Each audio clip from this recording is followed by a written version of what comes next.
Hey there, it's Jitsi, and you're listening to the Crush Chronicles podcast, a safe space for millennials to reflect on our crushes and how they affect our lives. So grab your coffee or wine, pull out your old diaries, and settle in for today's topic and discussion. Hey there, my evil little crushers. Thank you for tuning in, and for new listeners, hi, my name is Rachel, aka Jitsi, and at Rachel Jitsawat on all my socials. I'm your host and the author of the 9 Lives of Rachel Jitsawat over on Patreon, where I'm publishing my first memoir, also titled The Crush Chronicles. Although this podcast is inspired by the memoir, you do not have to have read any of it in order to enjoy the episode. If you'd like to anyway, of course, you are more than welcome to, and you may find the link in today's chapters in the show notes or visit patreon.com/jitsi. For today's sneak peek reading, I tried to choose an excerpt that tied into today's VIP theme, but the problem was, and hence part of the reason why I have the Chronicles to write in the first place, is that I never treated myself like a VIP. We are right here in the middle of my first ever signature series, Be Evil, where we form a safe space together of self-expression, not conformity. Fuck what and how everyone else thinks we should be. As long as we are safe and not causing harm to others, we have every right to shine our own little unique lights. I want you to think of this series as you're walking around the mall and you see a more confident version of yourself and you're like, hey, they're hot. This season's tagline is Be Someone's Crush, starting with your own, and I hope to help you get started with this by being evil. If this sounds like something you'd like to tune into, great. Although this is the 3rd episode in this 5-part series, you don't have to listen to them in order. So go back and listen to the first few episodes after this one if you like. I will start each episode with this reminder. The B in Be Evil is always for balance. You are not chasing perfection by doing this framework. You are trying to add little sparkles to your days. At the end of each episode, I'll give you one action assignment to at least help you eliminate decision fatigue, and you can try to implement it whenever you find it easiest. And I hope you balance that action with a form of rest. Think of yin and yang. Today is about the V in Be Evil. Be a VIP. Imagine like rich people VIP for a second. I will never know what this is like, so I can only go off of what I've seen in the medias. But when I think of VIP, the trope 3 things that come to mind are security. You never see a high status person without some level of security, whether it's straight up bodyguards or high-tech security systems. Quality. Their attire is most always top notch, even if they're just in a white cotton tee and jeans. And it's not just about their clothes. They have quality cars, furniture, whatever may have you. And finally, exclusivity. It doesn't always seem fair, and it not always is, but a lot of times VIPs get things all to themselves. Don't get it twisted. I am not advising us all to go and get rich so we can access all of these things. Unless that's your dream, in that case, I'm not here to judge. You do you, baby boo. But let's break this down and how I think we can apply VIP status to our daily lives. The first, security. Safety first is what they say, and a VIP can't enjoy their shit if they aren't safe, right? Although it would be nice to go and hire a hot bodyguard and splurge on a high-tech security system, most of us don't have the privilege, and hopefully that isn't even necessary for most of us. But in everything we do, we should make sure we are safe first. Yes, we might have others under our care, parents, elders, children, so on, but we are putting our oxygen masks on first, folks. So don't worry about them right now. I want to note here that in my personal definition of overall safety, I include health under that umbrella. For example, I am pre-diabetic. So part of what I am always trying to keep tabs on is making sure I don't wander into the diabetic zone, or even better, manage my health well enough to where I am not pre-diabetic anymore. That has not happened yet, but I'll keep you posted. Overall health is a longer safety game because it's ongoing and takes time depending on what your goals are, but it's there and cannot be ignored. But it can help us prioritize a little more easily when it comes to our safety. For example, if you're sick, your first priority should be returning to full health. You can install motion-activated floodlights later, or whatever your plans may be. But if you're sick and you think someone is breaking into your house, yeah, that flips on its head. An extreme example, but you get how urgency and importance become clear. But let's take this down to simple steps.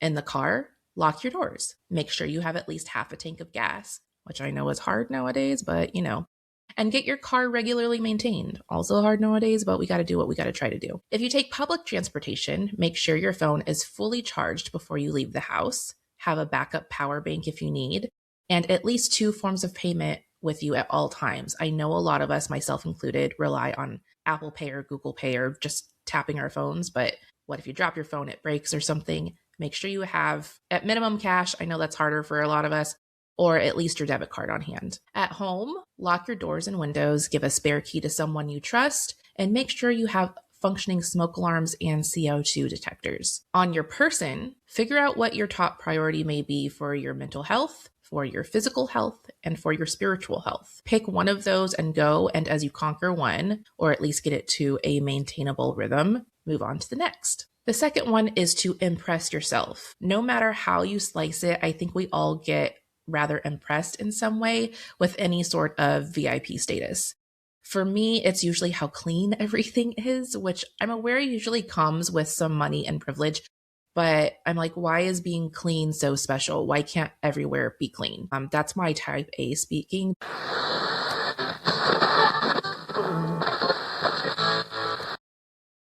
Hey there. Did you know that we're a part of the Alive Podcast Network, the first Black and woman-owned podcast network? If you're enjoying this episode of the Crush Chronicles podcast, you'll love similar content in the Alive Podcast Network app. Just go to alivepodcastnetwork.com and click either iOS or Android, whichever is applicable to your device, or download the app from your device app store. The link to each will be in the show notes for your convenience. Support this podcast and enjoy ad-free listening to nearly 100 other podcasts that support Black and diverse voices. Just remember to choose Rachel Jitsawat as your referring host when you do.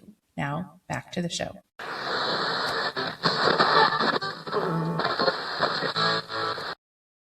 Here are some suggestions on how to impress yourself. I think the best way we can impress ourselves is by setting a goal and then accomplishing it.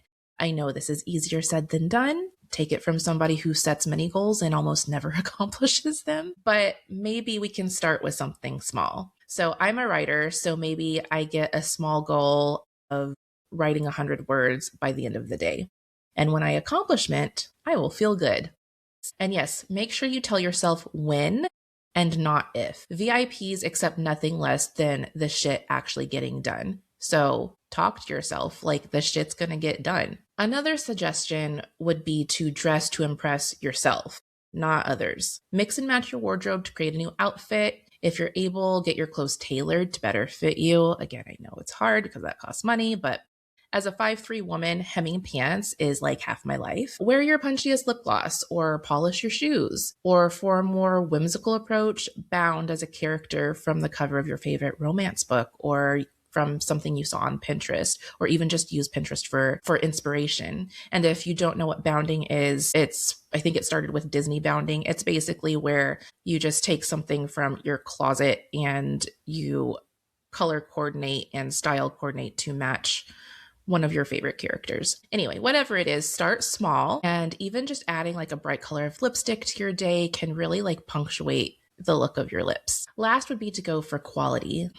This is not very easy, but we are all aware we need to curb impulse buys, lower the number of transactions we have each day, yada, yada, yada. I am not giving you permission to go buy the most expensive thing. No. Still stay within your budget, only buy what you need, and consider cost per use. Is that cute but flimsy shirt going to fall apart after one wash? Maybe you don't want to blow $25 on it.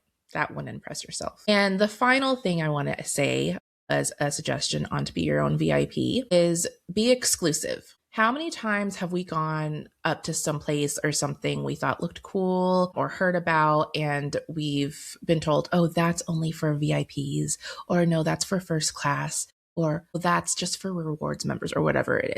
I don't see why we can't flip that so that we are on the other side of the velvet rope. Do something that's just for you.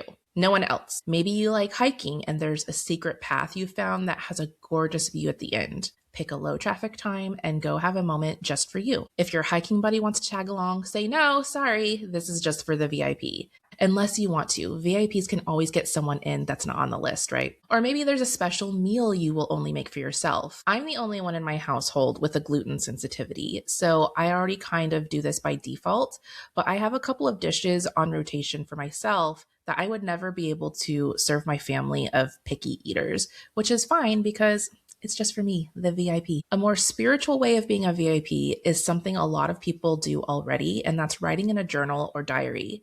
This is for your eyes only, where you can write what you want and only you are allowed to reference it. Plus, it's great for your mental clarity. Win-win. You could even schedule VIP moments with yourself, kind of like when there are VIP events that you could attend. What does your VIP want to attend? Mine would be a VIP reading event. I'd take a book, have some expensive coffee and pastries, and I'd probably even create a VIP only area somewhere in my house, like my balcony or maybe temporarily my bedroom. I kind of wish I had a velvet rope so that I could secure it. Okay, and now it's time for just one thing. Each episode, I leave you with just one thing, just one action assignment to help you eliminate decision fatigue. For your Be Evil action assignment number 3, pick one quick and easy safety upgrade. Maybe you haven't checked your smoke detectors in a while, or you have less than a quarter tank of gas. Pick something that helps keep you safe and keeps you going forward so you can enjoy those things you like to enjoy. I picked this one for obvious reasons. Safety first. It's most important, and some things are probably quite easy to check off of your list, like putting batteries in your emergency flashlight, or, you know you're going to have to make your way to the gas station eventually, much to our dismay, but you can get it done and make sure that even if you get stuck in traffic or whatever, you're going to have enough gas to get you home. And that's it for this episode. If you'd like to dive a little deeper with a little guidance, be sure to sign up for the free tier of my Patreon, where I will be sending out the show notes to this episode with a link to a downloadable PDF to help you out on your Be Evil journey. And if you sign up for the next or following episodes of the Be Evil signature series, you will automatically get those show notes delivered to your inbox with the PDF attached to it. So I'll see you in 2 weeks when we go over the I in Be Evil. And until next time, be safe, be you, be evil. Bye. So, what do you think?